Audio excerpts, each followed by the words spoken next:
Today, in the second edition of the International Digital Transformation Forum 2026, we're joining today with Lavonne, Guillermo, and Antonio. And I want to ask you guys a few questions. Globally, technological innovation such as AI, cloud computing, and biometric is advancing much faster than laws, public budgets, and organizational culture can adapt. From your perspective and experience, what is the biggest cost Mexico is paying because of this gap between technology and governance, and where should we focus our efforts to close it? Honestly, there's so many pieces of this, and I feel like I'm sitting in the answer right now, right here.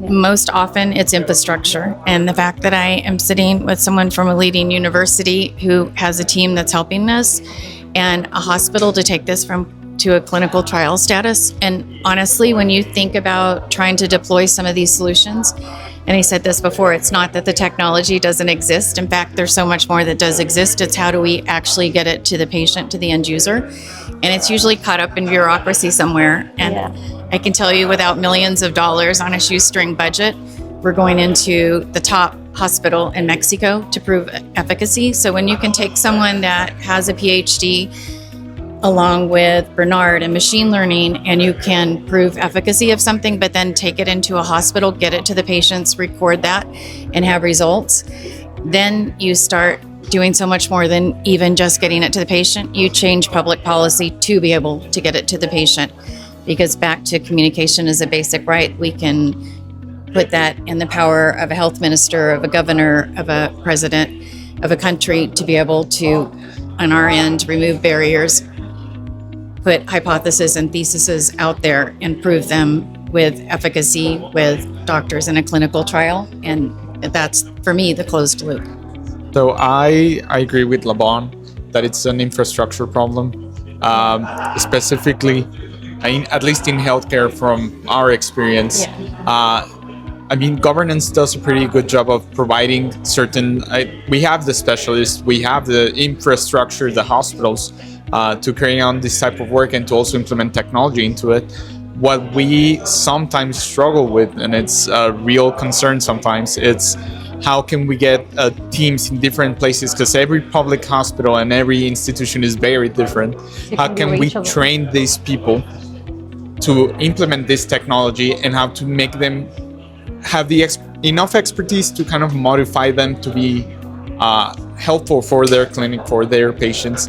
So I'm very glad that you brought up that here in Mexico, we want to provide service for Mexican people and for this population, because sometimes we get problems that people from outside Mexico want to implement the same exact solution to our infrastructure, and it kind of never works, because it's difficult to convince somebody here that a solution from another culture, from another place, with different kind of teams, it's gonna work the same way here. And then when it fails, it's like, oh well, so it didn't work. They get scared. Yeah, they get scared. So the way we work is we have the infrastructure, and it's not something special that can't be made in Baja California or in some other place in Mexico.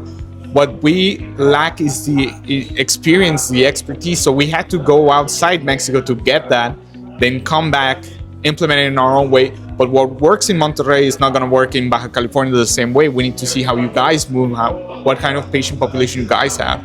So, and then we can start talking about how to implement this technology. So there's so many steps to the process that it's difficult sometimes for somebody to convince themselves that it's worth it. But when we have the infrastructure, when we have people in Ciudad de Mexico, Monterrey, and also across the entire world working together, we can modify it and make it flexible enough that it can work in any infrastructure.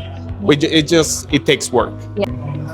Let me put my lenses of professor in business school and an entrepreneur as well.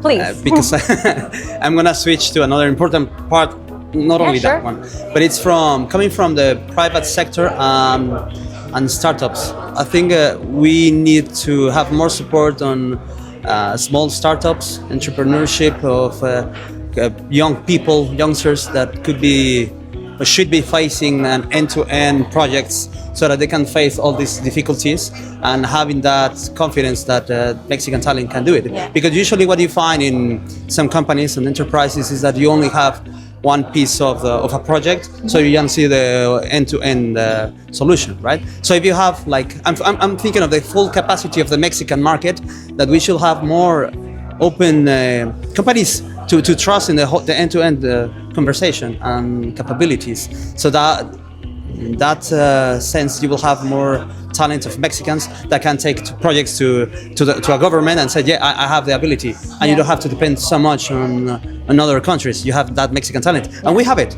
We only have to have more confidence in our Mexican talent.